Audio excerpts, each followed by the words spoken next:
गंजाम जिला बुगुड़ा पुलिस को मिली सफलता। साइकेल चोरी अभियोग में पुलिस 2 जन को गिरफ्त करने सहित निकटरू 11टी चोरी साइकेल जबत करिछि।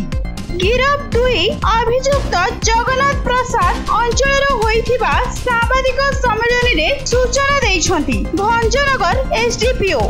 किछि दिन हेब बुगुड़ा अंचल विभिन्न स्थान साइकेल चोरी नहीं बुगुड़ा थाना रे 7टी केस रुजु होइथिला। एहार तदंत करी पुलिस सीसीटीवी फुटेज आधार रे चोरी रे संपृक्त अभियुक्त मानकु धरिबा लागि विभिन्न स्थान रे चढ़ाऊ करी 2 जन को गिरफ्त करथिबा बेले घटना रे गोटे गैंग रहिथिबा जानी परे अधिक व्यक्ति को संपृक्त थिबा नै बुगुड़ा थाना पुलिस तदंत जारी रखिछि। गंजाम रु भगवान पाढ़ी को रिपोर्ट न्यूज.in। 11टी चोरी साइकेल रिकवरी कराई तदंत भाव में किसी कहवाई चाहूँगी। गत किसी दिन था प्राय मासे 1.5 मास है बुगुड़ा अंचल और आखपाख अंचल बहुत गुड़े साइकेल चोरी होता विभिन्न प्रकार चोरी बाबद रिपोर्ट बुगुड़ा थाना से केस को भित्ति कर आईसी नेतृत्व क्रमे बुगुड़ा आईसी नेतृत्व क्रमे बुगुड़ा पुलिस संगे संगे एक्टिवली इन्वेस्टिगेशन करी तार मुख्य आसामी को से ठाब कर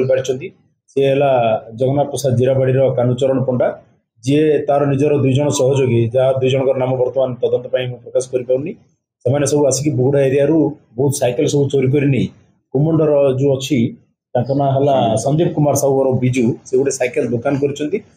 जरिया लोक मानक सब बिक्री करते उभय को बुगुड़ा पुलिस गिरफ्त कर 11टा साइकेल चोरी साइकेल रिकवरी कर बाकी जो 2 जन जो कानुचरण पंडा को साहाय्य करुले यथाशीघ्र पुलिस गिरफ्त कर अन्य जो चोरी साइकेल गुड़िक उद्धार कर आज उभय 2 जन को कोर्ट चालान कर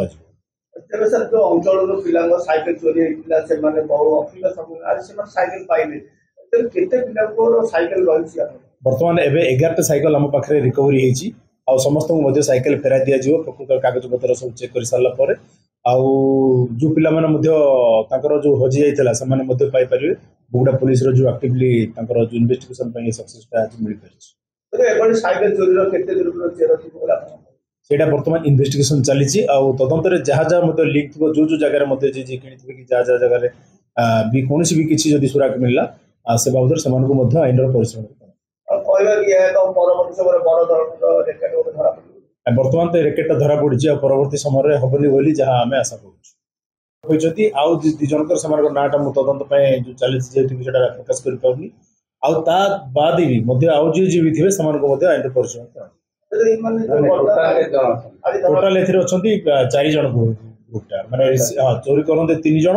जनक जरिया से बिक्री करते किंगपिन बर्तमान तो जड़े कानुचरण पंडा सी अरेस्ट होती से जगन्नाथ प्रसाद जीराबाड़ी अंचल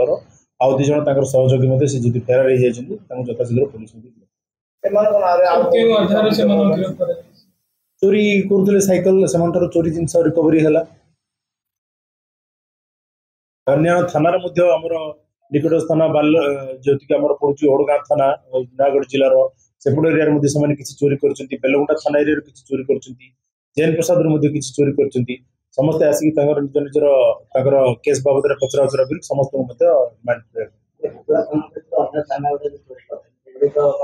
चली इन्वेस्टिगेशन चली केते गुडे लोक रिपोर्ट भी करना प्रोत्साहन दौचु जहाँ जाए आसिक निकटस्थ थाना जनातु जहाँ जहाँ चोरी कर सारापर आउ थे तदंत शुरू चल बर्तमान खाली चोरी केस बुगुड़ा थाना 7टी केस बर्तमान